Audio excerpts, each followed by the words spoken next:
everyone that is watching us. Welcome to this session. And sorry if we had a small technical problem and couldn't join on time.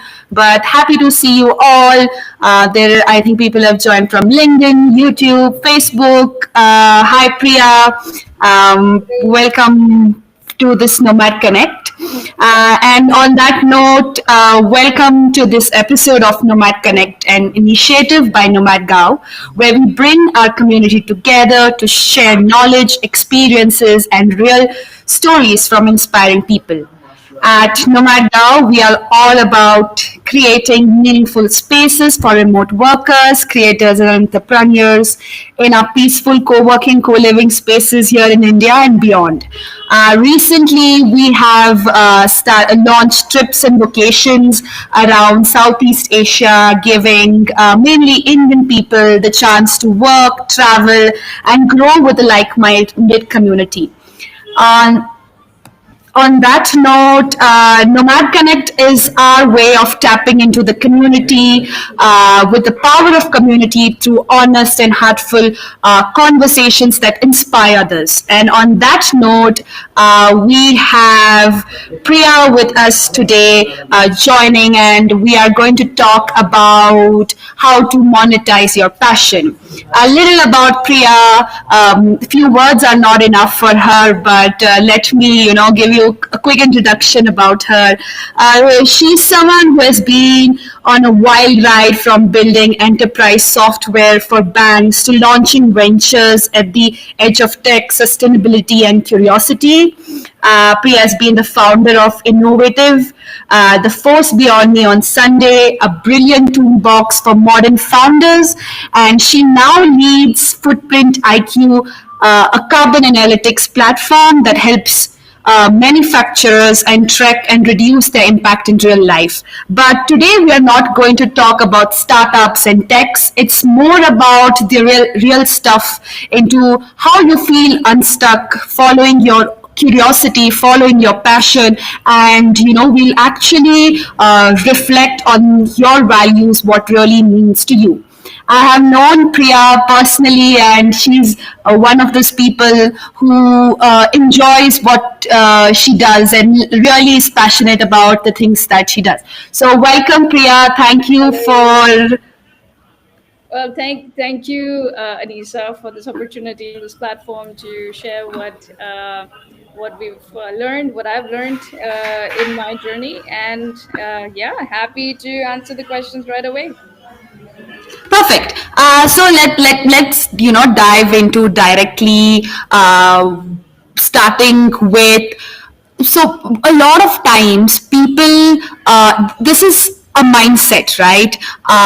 There's this mindset blocks. Sometimes it's your comfort. Your comfort is, your comfortable job. You're getting a certain paycheck at the end of at the end of the month. But there is something that is a calling to you, your passion as well. How and you're a lot of times we are confused about that comfort with our calling, and let's be honest about it. And it's hard to when you have that rhythm and you have everything, it's hard to suddenly shift towards your calling.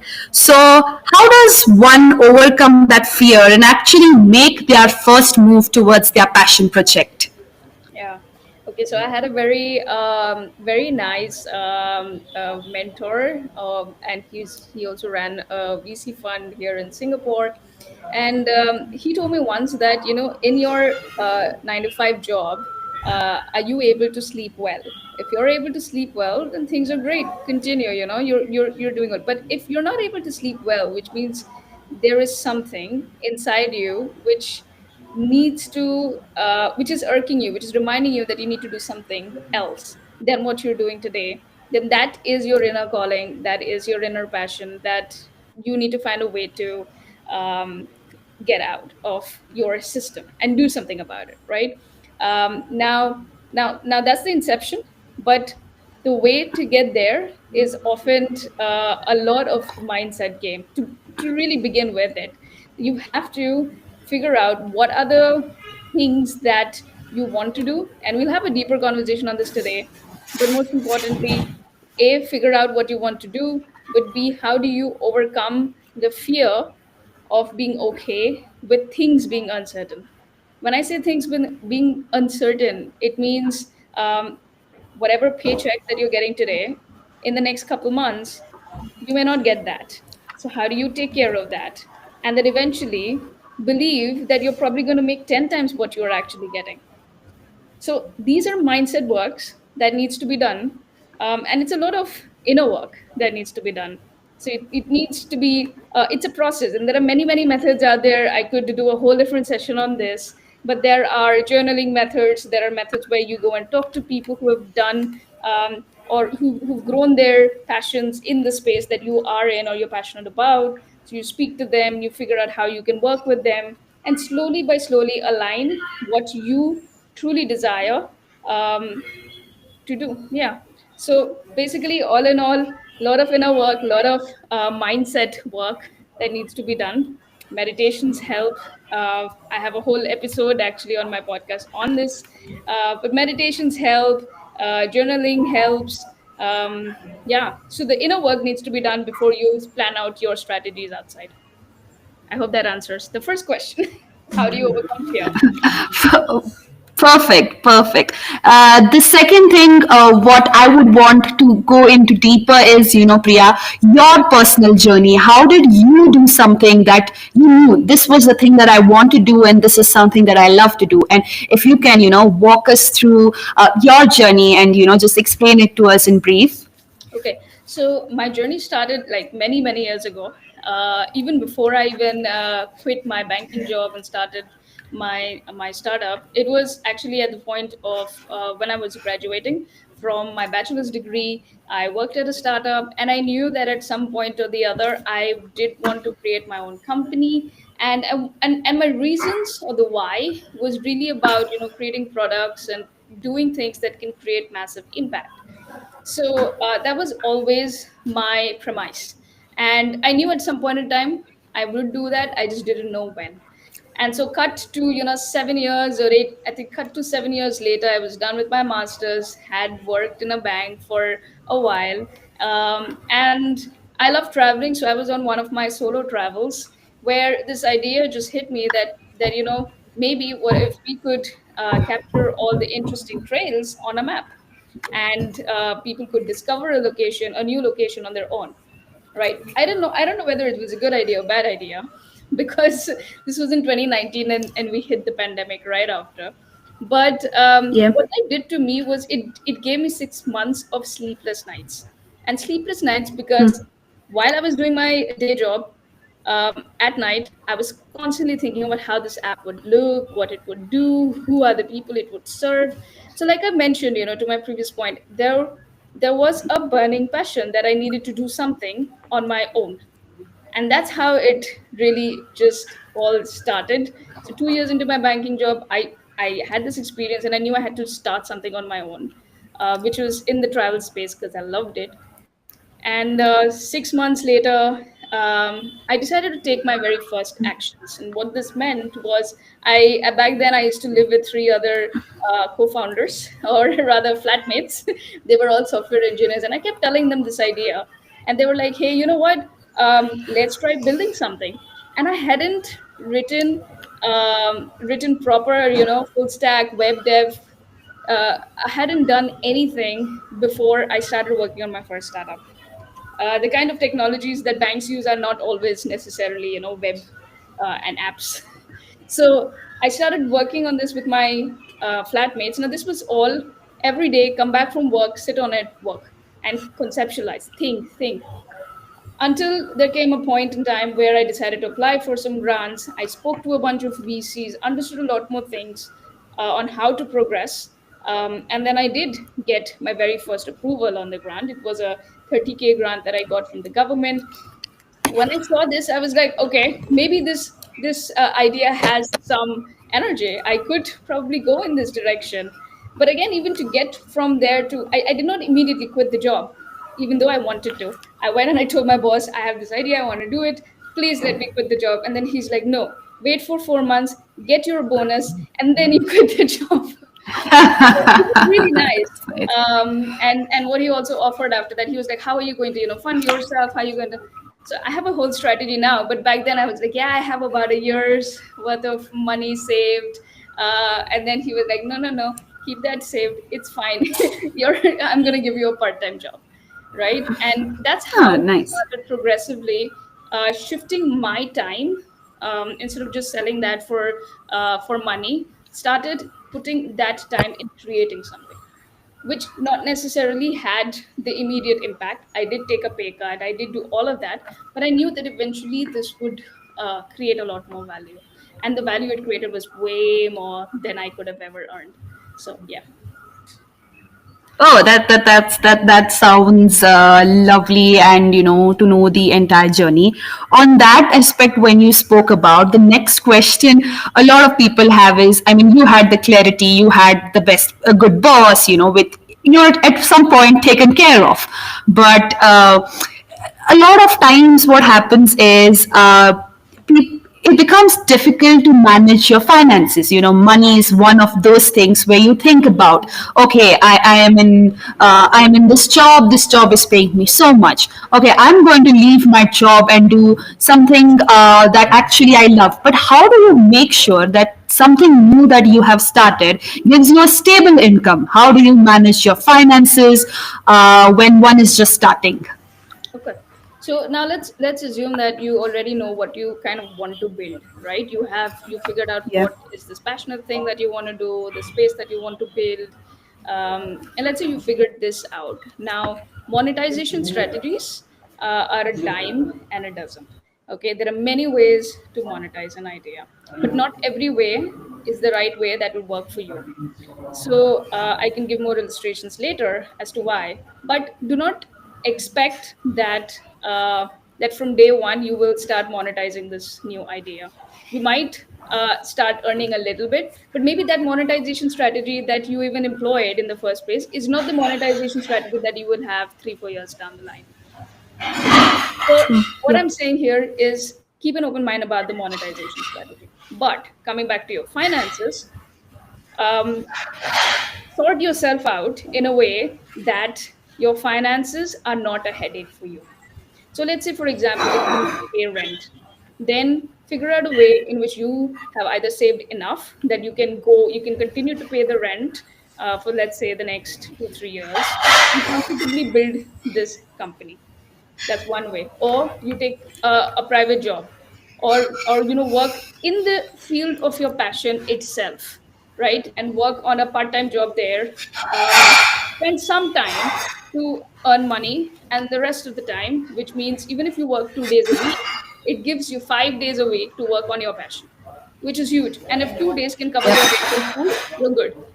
Finally, EMIs and everything, pay them off. You don't want them in this journey with you, right? If you've got a car, if you've got a house, I know house can be tough, so you budget that into this new model, right? So house EMI is like one EMI. But if you've got other things that you can pay off, like car, laptop, credit card bills, you're done with that. Pay them off. While you're in the job, progressively pay them off so you're completely debt free. And then you continue building. Yeah. Perfect. Sounds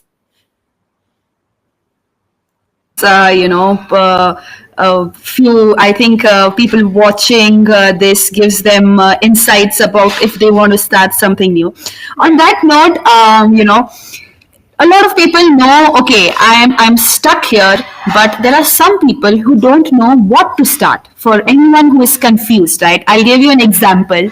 I was talking to a friend recently, and she's in a corporate job, and she happened to talk to an other friend. So this other friend has been living in the UAE for a longest time, and she came down, and she said her passion was music, so she started singing. And my friend mentioned to me, Anisa, I don't know what is my passion, like I don't understand. Like this corporate job is one thing that I have, but I don't know where to start and what to do. So there are few times you feel stuck and you don't know what you want to do.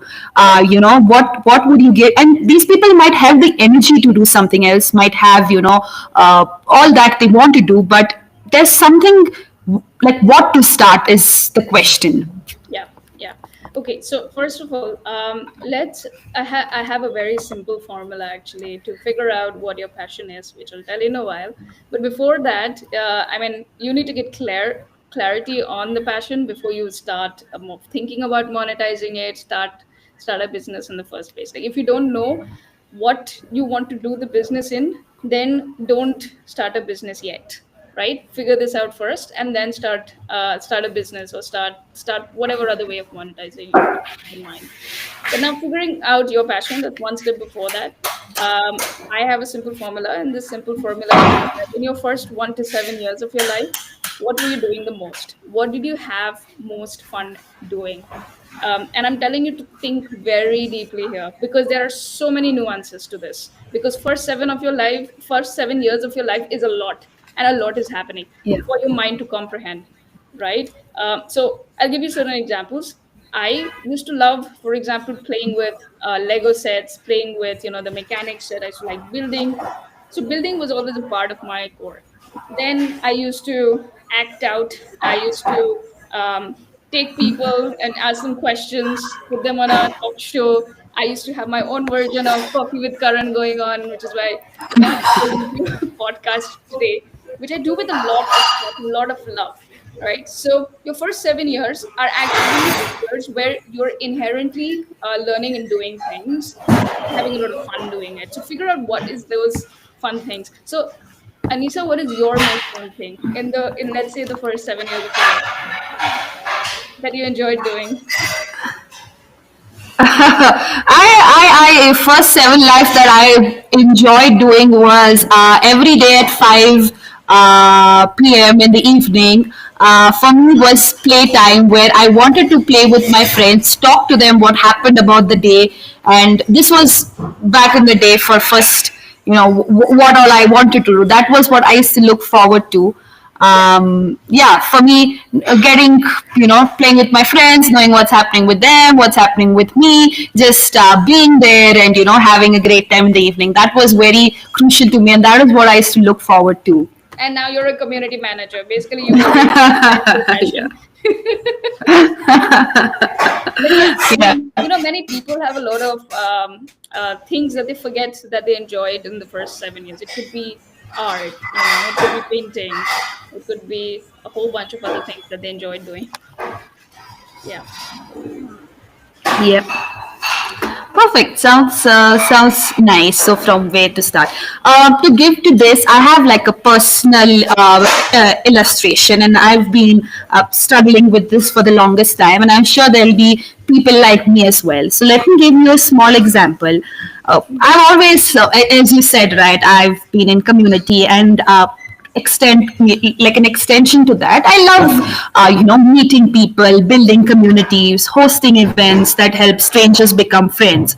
Yeah. And deep down someday I dream of opening or building something like a platform of like mainly like something that gathers people, and it might not necessarily be work-wise connected, but where people feel emotionally, or where they can have good relationships, or something that will be meaningful to them.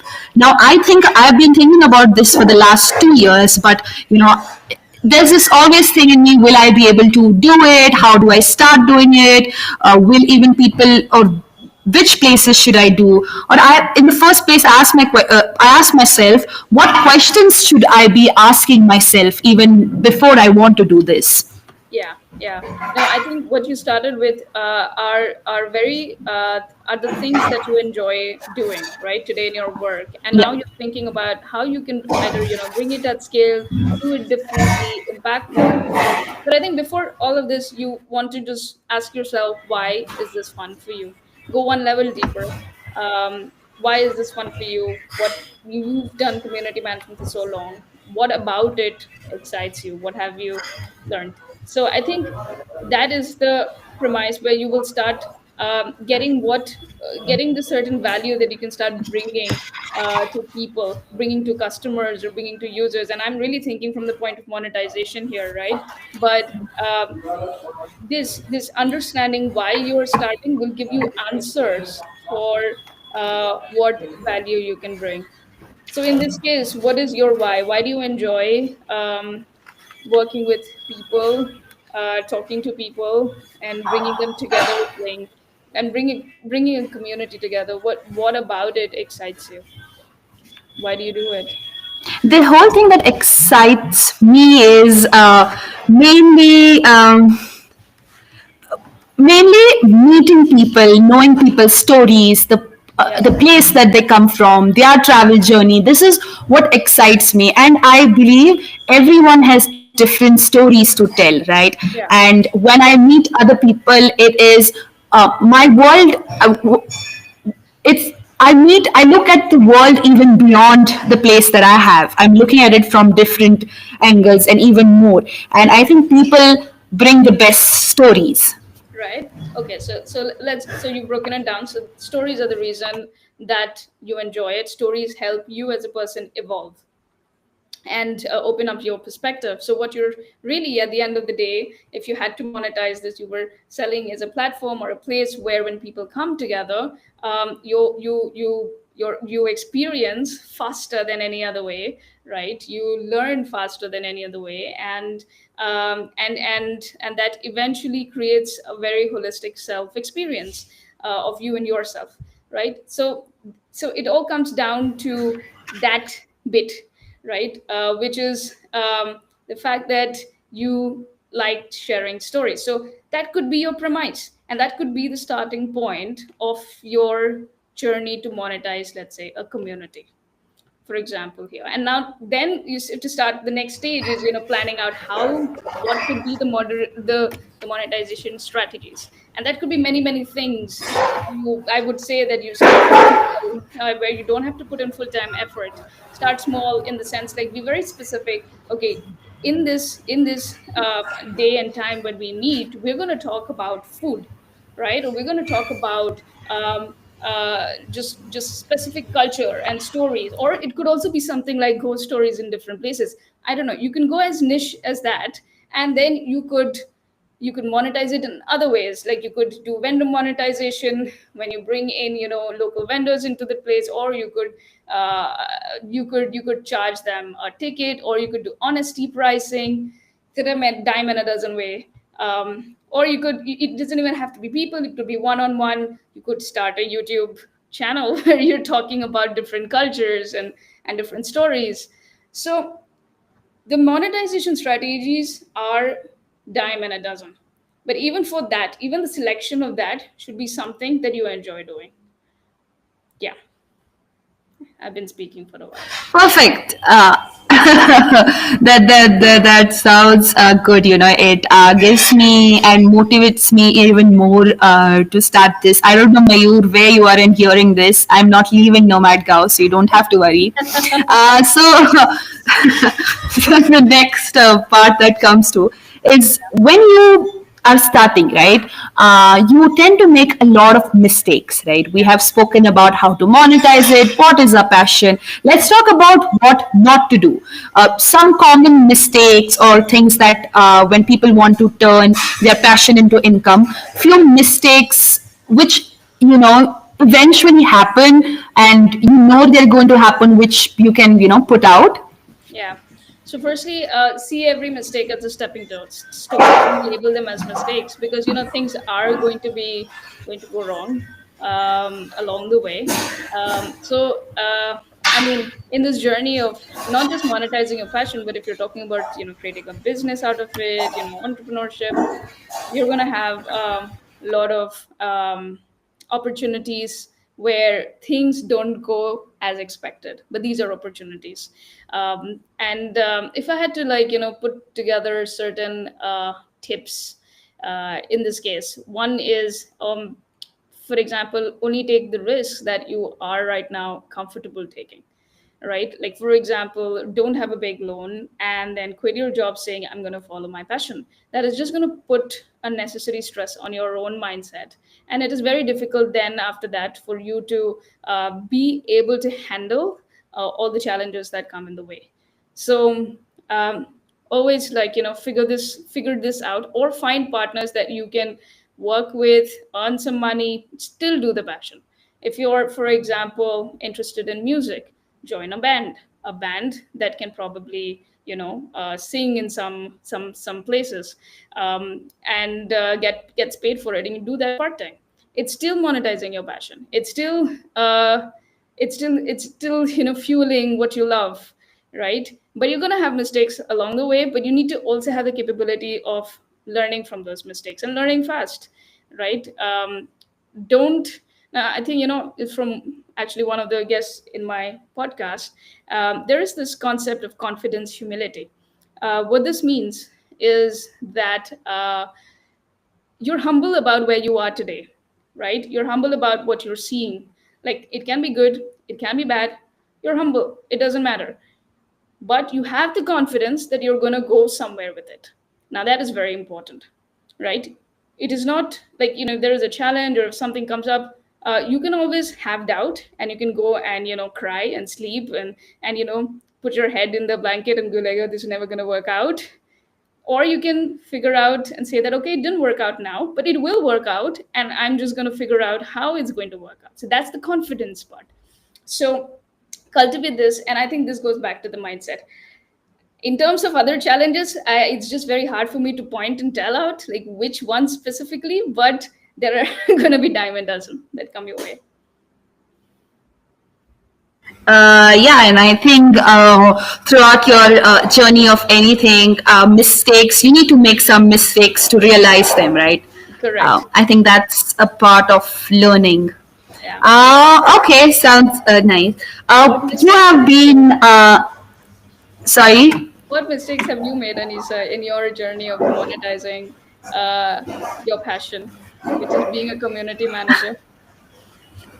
I have, there haven't been a lot of mistakes which I have made. There are few here and there, but I mean, it's more with people, right? So there's no chance of making mistakes here. It's like because it's naturally flowing. So Hmm. there are no big mistakes that I have made in it. Nice. I like. Yeah. That's confidence, humility. There are sometimes here and there small ones, but yeah, like with today's podcast, right? But there were technical problems which maybe I should have switched to a better Wi-Fi. So Yeah. That's okay. Now you yeah. learn, and now you know. Yes. So there are many people. The next thing that I have for you is there are many people that love their jobs and love the paycheck, but do side projects and being consistent about. You have been talking about your podcast, and I also want to talk about it. You started your podcast out of passion for sure. It's Yeah. called the Out of Office Show. You did it all organic with 100 plus subscribers, and I think there are also 100 plus episodes in just 5 months now. Uh, what I am sure this you said you always liked the podcast setup and you always wanted to do in it, but how do you stay consistent with it, and how does how consistent, because you have a full-time job, so yeah, if you can walk me through that and the rest who are listening to us. Sure. Firstly, I mean, every day I have a lot of fun. Whether it is working in my day job, I call it my day job. It's actually my company, which is Footprint IQ Innovative, and doing things that I enjoy doing. So that's doing my day job. And then Out of Office is the show that I've created to do out of office. Right? And that's purely from passion and curiosity. These two were the things that drove me. I think I mentioned that in the first 7 years of my life, I used to play talk show with my friends, and I knew that that at some point in time now, with podcasts becoming such a big thing, I had to do something. Like, how could I, who used to play this, not to do it? It's just weird. So the concept was that I had to do, and I had this in my mind for a very long time. I'll tell you, I think it was in my mind 1 year ago. Beginning of 20 end of 2024, we're in 2025 now, so no, end of 2023, and it's brewed in my head for a whole year. And the thought of Out of Office came because I did not want to disrupt my work that I do during the day. I wanted to be focused on that. And then was the element of curiosity and networking. See, business requires networking. right? And I wanted to be able to network effectively. And second, I wanted to hear a lot more stories, like you said. Like, I wanted to hear and I wanted to learn from people. And I thought people have a lot of experiences to share. Each person is a window to a whole new world. So for me, it was opening that window and recording it at the same time so others could also watch through that window. So that's kind of what inspired me to start Out of Office Show. How do I keep it consistent? Basically, I don't put a lot of thought into it, right? I let it flow. I am passionate and I'm curious, and I met this person. I'm like, hey, 2 weeks later, do you want to come to my show? That's how I bring people on board. And I have grown organically doing that, which is, yeah, great. Started with like 12 subscribers, I think 2 months ago. And now I'm at 100. And yeah, and actually, I've only done 20 episodes. No, 15 episodes. And then the rest are like shorts and stuff. So it shows like, I've done 100, but actually just uh, 15 episodes. And it has been very organic. Like, I've just been doing it for fun. And do I want to monetize it? Yeah, I'm on YouTube, obviously. Like, who doesn't want to monetize on YouTube if you're on YouTube? So at some point in time, definitely. And I know it's going to happen. It's not that I'm hell-bent in figuring out how do I monetize. I mean, it's a passion. You've got to enjoy it.